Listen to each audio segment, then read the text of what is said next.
Good morning, good afternoon, good evening, wherever and whenever you're listening. In this episode, I chat with Nick Francis.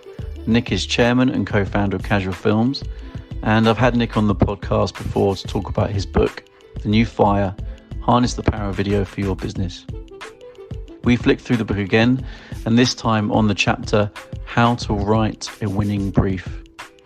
And Nick and his team have been involved in producing over 10,000 videos for businesses, so he's well placed to share the ingredients of a winning brief. Let's get on with the chat. What I wanted to do is pick up something. So you wrote this book, and it'd be good if you can go into a bit about that. And there's a particular chapter that we want to focus on today, which is all about writing a winning brief, a cracking brief that's going to result in great work, beautiful work, but work that works as well. So, can you tell us a bit about the book that you wrote, and then we'll crack on with the chat. Sure. So the book's called The New Fire, and the subtitle Harness the Power of Video for Your Business. And I wrote it because I became aware that a lot of the people that we work with, we work all over the world. We've made over 10,000 films for recruiters and employer branders and marketers at some of the world's biggest companies. And it became clear to me that the people that we work with, the producers and internal commissioners, are often very clued up. But there is a whole strata of people just above them for whom video has moved very, very fast, and it continues to move really fast.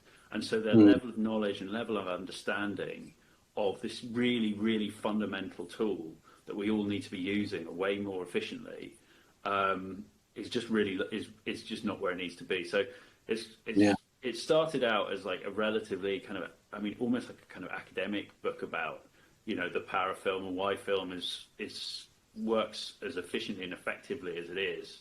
And I kind of evolved it into far more of a guidebook, so that anyone who has, almost potentially no background, or maybe they do have a bit of kind of marketing background, can read it and really understand the role of video in the modern commercial world. Well, I did like the way it was split up. It kind of felt like it was in two halves, which is the first half, broadly speaking, in about why video. But then also the second half goes into actually the practical side of things of how do you go off and actually, create great video. Yeah. And this chapter about writing a winning brief is something that kind of put a big smile on my face. I've been involved in, as you have, God, through thousands of briefs over the years. So it's great to see a chapter about writing a winning brief. So kind of a bit of a straightforward question to start with, but why do you think it was so important to have a chapter dedicated to that in the book? Well, yeah. So as you said, the first half is why video, and then the second half is very much kind of how. And one thing which is really clear is just how important it is to be very to have real clarity around what you're trying to achieve with any piece of content that you create. And frankly, for any project, if you can begin with the end in mind, which is it's one of Stephen Covey's 7 Habits of Highly Effective People, which is a great book, actually. If you, I would recommend anyone to read. But yeah, one of his 7 habits is to be really clear on what you're trying to achieve, and that as a rule for life is a hugely valuable way of kind of going about things. It's like, what am I trying to achieve? In a meeting, in an email, in a project, you name it. If you can understand and really just take a moment to think before you start in any action, you just get far, far better results. And just from, as you said, we've made well over 10,000 films now. You've handled scores of thousands of briefs over the years. And over 10,000 films, that's a hell of a lot of learning. It's a lot of things. There's a lot of mistakes and errors, and on both sides of the divide between this sort of supplier and commissioner, which we've grown to understand, and hopefully we're not going to make again. And it's amazing how often when there is a challenge in a project, when you do a sort of post-mortem on it and you kind of shake it out and you try and work out, well, what went wrong, what can we learn from this, so that we don't make the same error again, it so often comes back to just not being a bit clearer with the brief. And so that was the importance behind having this chapter in there. It's like, I really want people to just take a moment and think, what are we trying to achieve with this piece of content? And that seems really obvious, such an obvious thing to say, but you'd be amazed how often people think, well, I need a video to do this thing, and so let's just go. Quite often it may just be, I think I just need a video, so let's just go. And we don't necessarily, and it's all great until you start to see the work, and then you find that it's maybe not doing quite what you wanted to do. And the reason quite often for that, or when that is the case, is that you haven't been really clear up front on what you needed it to do, and just take that, the extra, few hours just to sit down, maybe discuss, what you're trying to achieve with the piece of content you're creating. As we were chatting in the green room of my new software that I'm using to record this, riversidefm.fm, just as a shout out to them, but it's pretty good setup. But as we were chatting in the green room, we're kind of saying that I was saying, well, actually, great work can come from, say, an agency, supplier and a client just having such a good relationship, and that thing about, well, you kind of read in my mind about what you need. So therefore that person can maybe get away with, not having too much information from a client, and coming up with gold. But I'd argue that even if you have that absolutely solid relationship when you know each other's organizations and the way your style and the way you think inside out, you're still leaving it to chance by doing that. One of the great things about working with a supplier, an agency, commissioner over a long period of time is that you develop an understanding.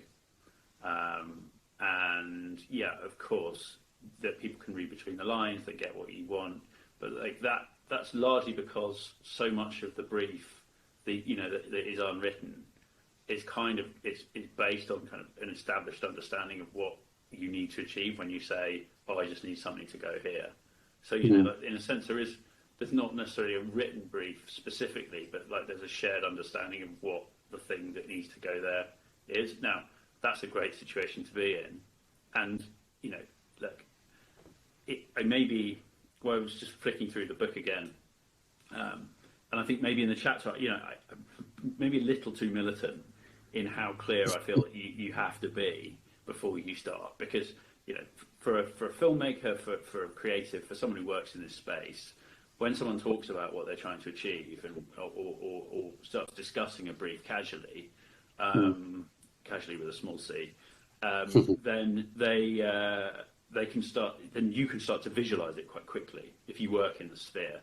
Whereas for a lot of people, they can't visualize it. It's very hard to kind of think of a film and really think about what it's going to look like. So, it may be very, very valuable for someone to go away and start making it, so that you can see what the thing's going to look like. So I do understand that, but there are ways of getting to that same result of a bit more clarity around what the thing's going to look like without getting a whole camera crew on set, or getting the animator to spend 3 weeks doing animation at 500-600 quid a day. Ouch. Ouch. And then you're like, oh no, that's not what I thought it was going to look like. And usually in that situation, if you can just go back to the brief and go, well, what were we trying to achieve? And did I understand what I was agreeing to? You're just going to make the whole process easier. And yes, it takes a bit of discipline to sit down and have that thought at the outset. But there are lots of different ways of doing it. And you might even, a client might love the work that's being given to you, produced for you, but even then, it might not be on the money for your audience. Guys, it's like, even then, so it places even more emphasis to make sure you're ticking those boxes when it comes to writing that winning brief. So should we start ticking those boxes then about kind of what we think? Yeah. What do you think should be kind of what's the ingredients for that winning brief? The first thing, really is the context. So what's the background on your company? What are you trying to achieve? Like, where's it going to fit within the rest of your sort of content infrastructure? Is it a recruitment film?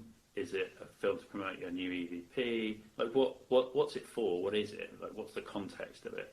I'd say the second thing, in a close run for second, would be the audience. And so much so, the audience is so important that I nearly actually called the book "It's All About the Audience." Because without a really clear understanding of who your audience are, what makes them tick, what their concerns are, what their hopes and their dreams, and how your content is going to interact with that, you're just going to waste your money, and you're going to waste your time. And I think one of the really interesting things about YouTubers, TikTok, Snapchat, the people who've had like really great success on these platforms, right through, frankly, all the social platforms, the reason that people have had amazing success is because what technology has done is it's empowered members of the audience to communicate with other people like them. And so the sort of shared cultural references, the shared tone of voice, the shared world view, all of those things are completely enmeshed, which is why these people have incredible success on these platforms, because they're talking to their friends, but just over on a broader perspective. Now, from a business standpoint, it's essential, that you don't do the sort of equivalent, the business content equivalent of dad dancing and trying to be down with the kids. But you do need to try and understand where they're at in order to be able to communicate effectively with them. Absolutely, and that's not just the classic look at the demographics of some stuff we've talked about in previous episodes, isn't it? About looking at those, not just demographics, but those behaviours, those needs and motivations, those psychographics, which can all come from putting together some personas, whether it's scientific or whether it's getting together with a group of people and just going, well, let's really think about the audience from a demographic, but also from a behavioural perspective. At least you got something, it's better than having nothing. Completely. And, quite often the person who's going to sign off on it is not going to be the person that the film is made for. Absolutely. And so, you have to have something that you can fall back on, so that when you take it to your CFO or your finance manager or whoever's going to sign off on the 10,000, 15,000 that you need to spend on your project, you need to be able to show you're working as to why the thing is maybe not going to really chime for them, because frankly, if you're making content for someone who's kind of a bit older from a very commercial background, it's not necessarily going to resonate for your target audience, who may be a lot younger, different geographic geography, different psychographic makeup.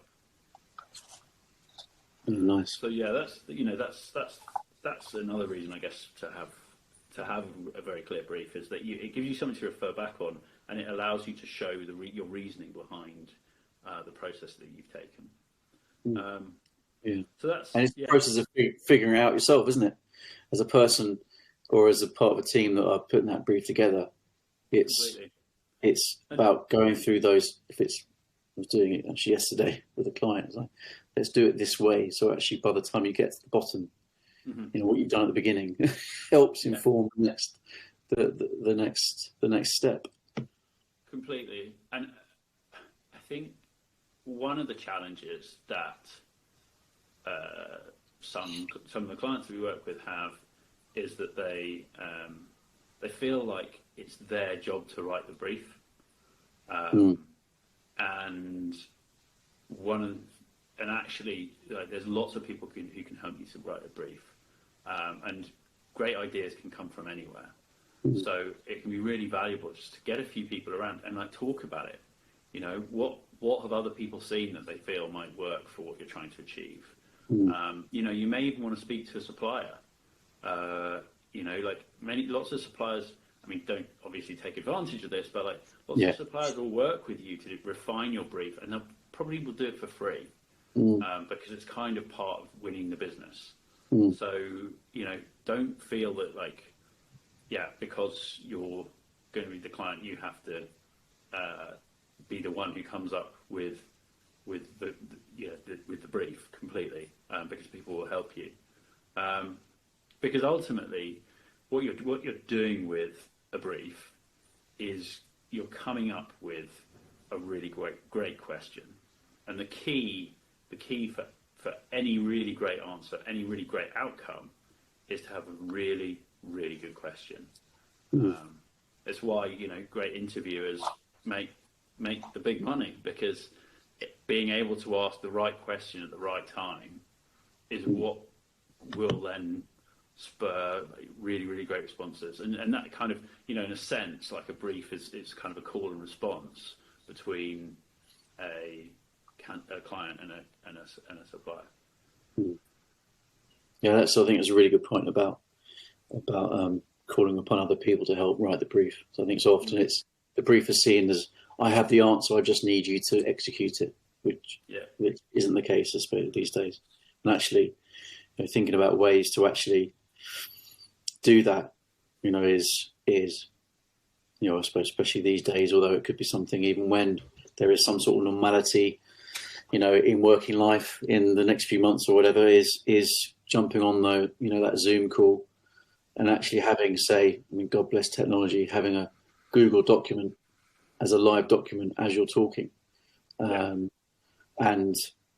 then actually building the bones of the brief there and then, and getting people to contribute to that and comment against, you know, parts of that brief. So actually then you aren't just, you know, relying on yourself, and then actually saying to a partner, you know, like an agency or supplier, what do you think? I think actually this is outside of brief writing, and something so much in business and just in life actually, is asking the question, what do you think? You know, I haven't got all the answers. My goodness, I haven't got all the answers. Can you help me, you know, fill in the gaps? Yeah. You don't have to bring all the answers. Exactly.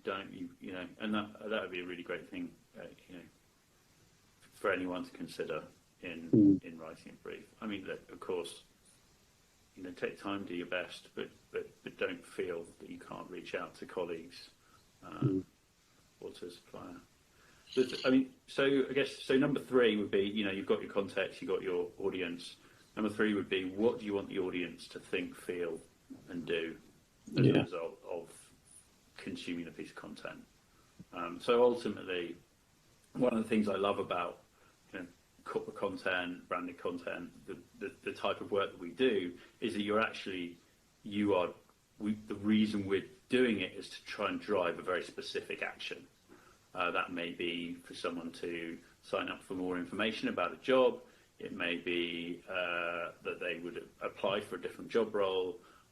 It may be to inform them and educate them about an internal training initiative, whatever it is. If you can be clear on like who your target audience, and then what do you want them to think and feel and do, and those 3 things, they're linked. Video is an incredibly emotive medium, and so it's really good at engaging people. So you can engage their hearts, and then that will drive them to action. And I sort of say it quite often, but you know, in a world where there is just so much noise, a really great video can reach past people's kind of completely crazy heads and hit their hearts. And you know, which is why when you see something that really kind of gets you, it will make you stop and think, and potentially also take action. And that's kind of what we're aiming for. So being really clear about that at the beginning is key. Which brings me on to number 4, which is clarity. So just being like super clear, or as clear as you can be on what is the context, what's the background, what else have you been creating, what works, what doesn't work, and then who are your audience? Be clear about that. What do you want them to think, feel, and do? And then just clarity throughout. Really, it was like, why are we doing this? What are we trying to achieve? And the clearer you can be in that, the more likely you are to get to achieve a result. Yeah, because you could be so busy just going, well, you just need to crack on and do this brief and get on with the work. But it's like, well, what's the point? Literally, what is the point of us doing this? And I mean, the number of projects we've worked on where you get to the end of the process, spent a lot of money. There was a project we did for a big global bank, and they spent well over £100,000 on it. It was global. We went everywhere filming, and it became a bit unloved for a few reasons. Someone left from the client side, and it got kicked around, and it ended up with someone senior coming along about a year later and looking at it and going, well, hang on a second, why are we doing this? Which, I mean, it's slightly depressing how often that does happen. And so if you can, and this sort of brings us on to the final point, which would be like managing multiple stakeholders is a real challenge with any big video project. And so sort of being able to discuss within the business, within your business as a commissioner, who's the one who's going to make the decisions. We don't want to create something that's just going to be, camel is a horse designed by a committee. We want to try and have a bit of clarity around it. And so if you can try and choose someone who has the power to make a call, you will get a far better result. Now, videos are very easy things for people to feedback on, and everyone has an opinion on them. And so that can be that again. It's hard, and look, all of these things can be hard. But the point is, you will save yourself time and money in the long term if you can just be a lot clearer on all these things at the outset, as opposed to waiting to 80% way through the process before realising that you weren't quite clear on what you were trying to achieve. Actually, when you were talking about stakeholders, I literally just wrote down, be bold and brave. Okay, fluffy language, but it's true, isn't it? It's about making sure that you kind of stick to your guns and rationalise why you're doing it. And that's why, again, the brief gives you that confidence. It's written down.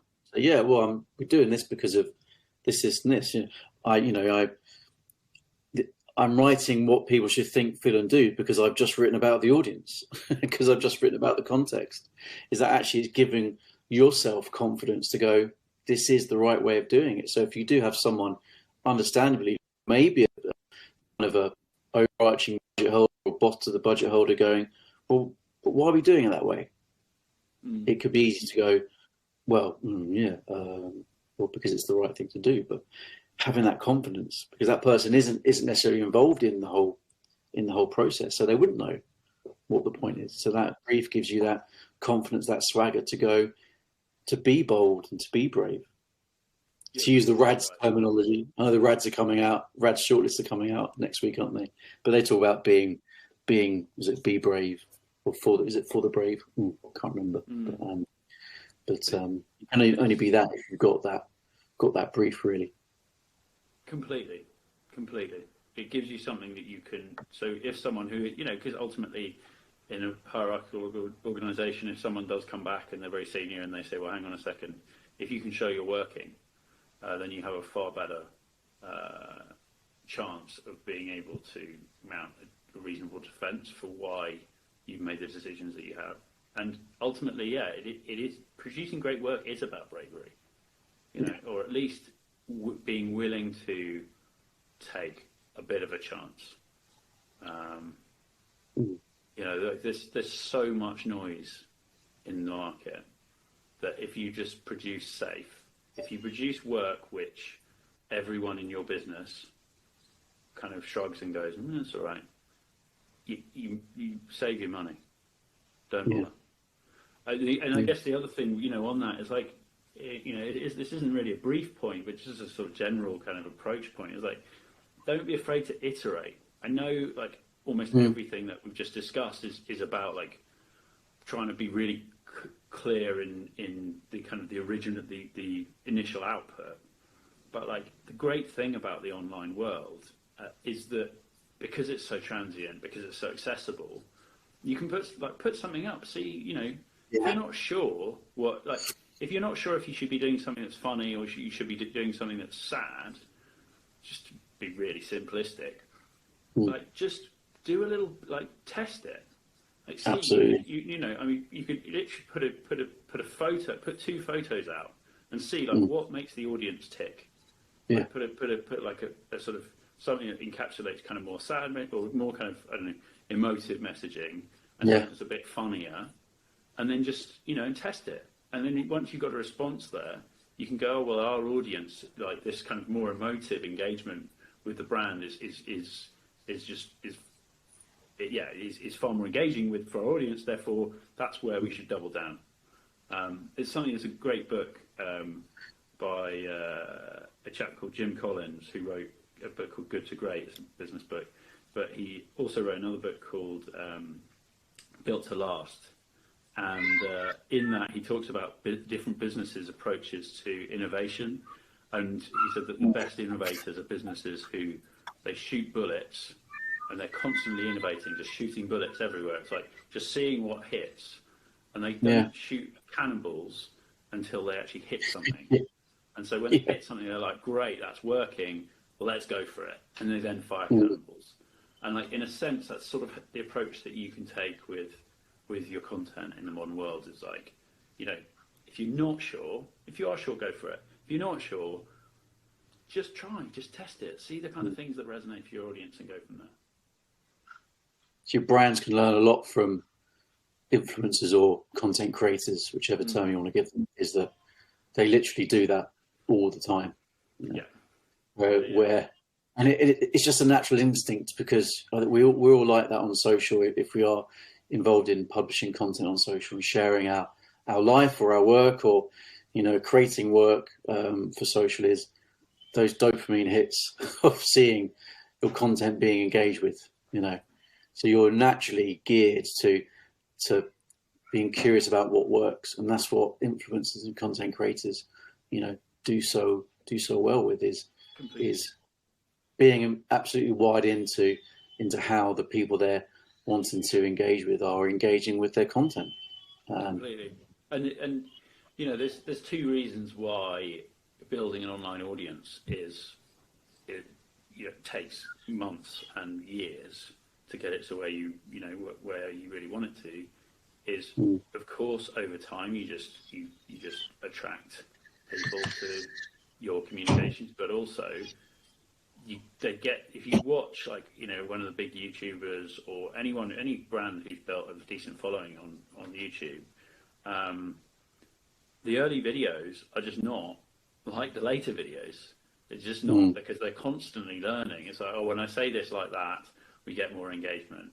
When I make it a bit more off-key, a bit more kind of jokey, that's what our audience love. If I focus on this, people kind of turn off to it, and I don't get it. And you can get, because there's just so much data available to communicators, you can tailor your messaging and tailor the type of content that you're creating.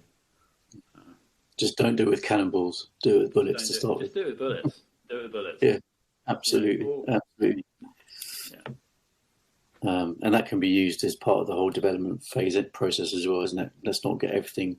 I think we talked about this before in a previous episode, but don't get everything ready for that big go live date and just boom, that's it. Yeah. Everything's done. Literally use those little bits of content to test the hypothesis, so to speak. kick it out the sandbox, whichever other terminology, metaphor you want to use, and then use that to then develop the bigger pieces. And iterate, and also test. You can test, measure, and iterate with everything from titles to thumbnails, to the type of content, even right through to the full creative treatment. Especially as dynamic creative comes into it more. Literally go on Facebook and upload X number of different images and headlines and body copy and then see what works. Sure. Super exciting. Exactly. So we've got our five kind of key ingredients to that winning brief, which is context, audience, thinking about how we want the audience to think, feel, and what we want them to do, ensuring that clarity and managing stakeholders. Mm-hmm. That's it. So that's cool. So when it comes to, and I'm going to mention this already a little bit, but I suppose, what should someone do if they've got, because no doubt whoever's listening, a number of them will have a situation where they need to brief something, whether it's video or anything else, they'll have to brief something. So if they've got a meeting coming up, or a meeting further on down the line where they know they need to be starting a brief or providing a brief, let's think about what they should do. So we touched on some of it already. Is it about kind of getting those key stakeholders, the people who are close to a project, to a requirement, and having that Zoom call? Yeah, I think so. It's like what. So there are certain things you can do on your own, and there are certain things which it's useful to pull the other stakeholders into the project. It slightly obviously depends on the scale of what you're trying to create. And you probably want to tailor your stakeholder group to be appropriate for the scale.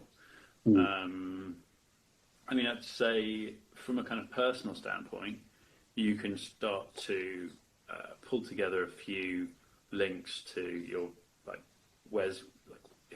if it's going to sit on your website, where's the content going to end up? You can start to pull together very basic things like that. So you've got the links so that people can, anyone who's kind of responding to the brief can look and see where sort of physically what's the context of the piece. Similarly, what past pieces of work have you done? Did they work? Didn't they work? If they did, then why? If they didn't, then why? What are your competitors? Have you seen other work out there which has been inspiring that you feel could work for the type of content that you're trying to create? And then again, that conversation, or that exercise you can do sitting at your desk on your own, or it could be something you bring a few members of your department in. And then beyond that, it's just defining, how many pieces of content, sort of the physical things, like how many pieces of content you're going to be creating, what's the tone of voice, how long do you think it needs to be, what are the sort of brand elements, like sort of the kind of the positioning of the piece, like where it's going to sit, and then kind of a bit of background on your company. So things like your company purpose and values can be really valuable to sort of try, because all the content that you create should in some way at least have a kind of tangential association with your business purpose, and that if you can do that, you'll find that it gives you a really consistent voice across all the different pieces of content you're creating. And then things like visually, stylistically, what's it going to look like? Is it going to be is it going to be black and white? Is it going to be an animation? Is the animation going to be 2-dimensional, 3-dimensional? It doesn't matter. Is that something that you want to leave up to a creative? And then beyond that, kind of what thinking about the audience, and who are they? What do they think about your brand? What are their preconceptions? How do they interact with other pieces of content that are like this at the minute? And as we said, what do we want them to think, feel, and do? So that's the kind of the more physical stuff, and then beyond that, it's like, what are your communication objectives? What's the type? Like, as I said, what kind of type of film you're after? What kind of formats do you need it in? Like, is it going to go? Is it digital delivery? Does it need to be, maybe on, I don't know, DVD? Or got one of those somewhere in the house. Yeah, I think of using it as a coaster. Yeah, my mum. We got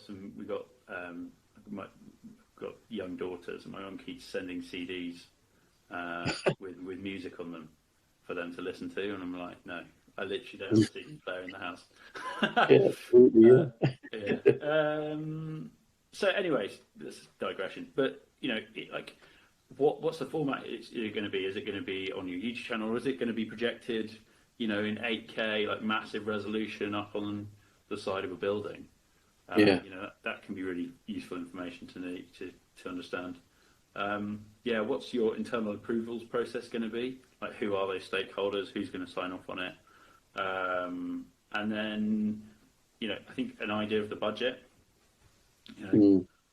More money doesn't necessarily equal better films, which I appreciate is quite a big thing for a filmmaker to say, but it is absolutely true. I mean, there are obviously circumstances where if you need lots and lots of different bits, or there's a level of complexity to it, that it is going to take more people, more time in order to deliver it. But quite often, I've found that by having a very large crew and having lots of kind of artifice as part of the process, it can get in the way. Just being honest about your budget as well, because there is a sort of feeling that, I don't want to kind of be open about my budget because I don't want them just to kind of, I want to get a fair quote. But the problem is that the budget is a really fundamental element of what is achievable. So, for example, if you want to do a talking head and you've got $5,000 to spend on it, or 500 quid, your output may be very different to if you got 5 million. Yeah, for sure. Yeah. Now you could spend 5 million on a talking head. We could get Robert De Niro to come down and talk about your graduate recruitment.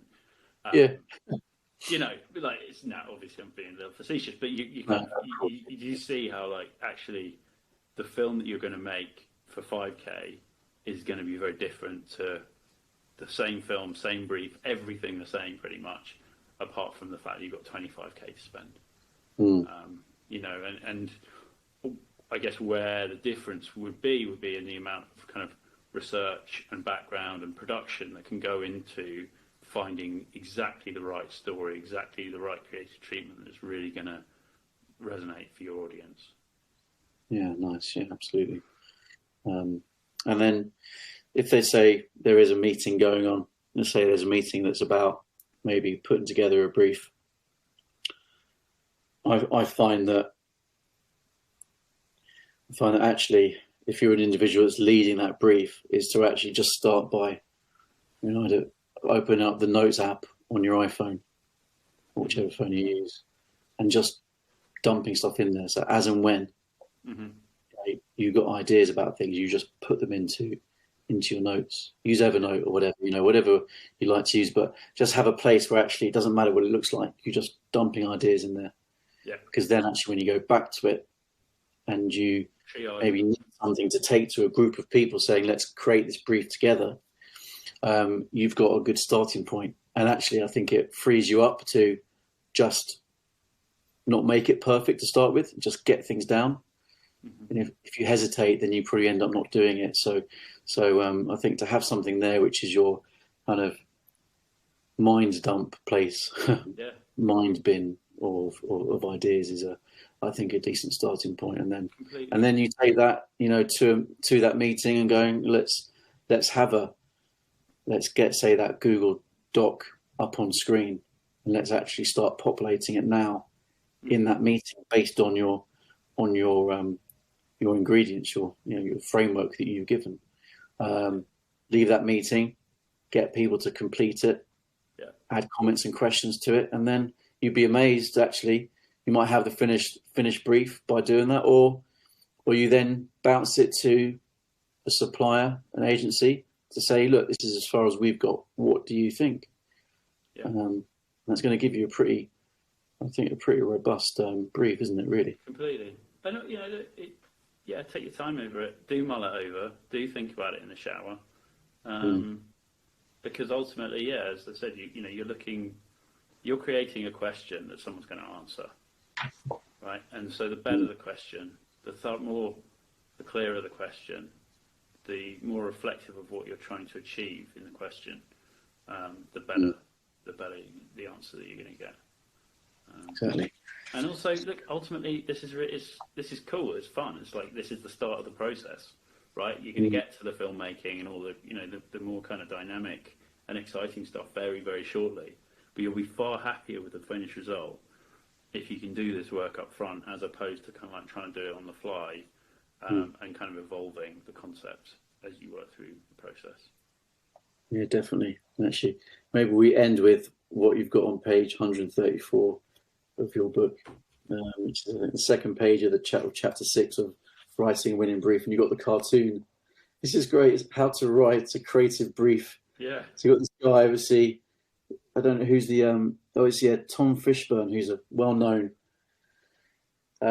marketing cartoonist. I'm assuming it's him that draws them.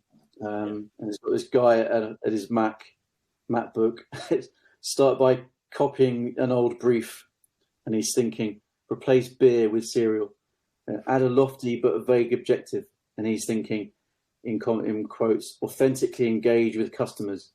And then frame clear business goals, in quotes, sell more. Define the target, women aged 18 to 49 with a pulse. Going back to your point about audience, it's so much more than that, of course. List key messages. Number 96 is also good value. And then the last thing, judge the results. The creative seems a little uninspired. Well, given that brief, you probably would get something fairly uninspired and vanilla, which can happen in the world of marketing. I'll put that on my blog post when I release the episode, so people can actually see that. Or hey, why not go and buy your book? I'm sure I'll put a link to it in your book in the episode description as well. Read the book. If you like it, give it a star rating, ideally 5. But whatever takes your fancy, and that'll help people to find it. And actually, on the next page, on the page after that, 135, there is a briefing document, which is good. So it shows you actually physically what it could look like, which is really good. So go back to the fact it's a very practical handbook to have as well. Good stuff. Well, thanks very much. Enjoyed that. Thank you so much, Chris. Thanks for having me. My pleasure. And have a good rest of your week. Indeed. It is Wednesday today, right? Yeah. It is Wednesday. Yeah. It doesn't feel like it. It feels like Friday. It should be Friday. Every day feels a bit like Friday at the minute. It's hard to tell, isn't it? Yeah, absolutely. Yeah. Well, thanks very much, Nick, and take care. Welcome. All the best, Chris. Cheers. Thanks, mate. Bye now.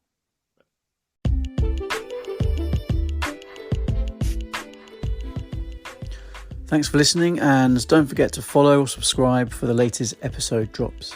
And don't forget to get in touch if you want to contribute.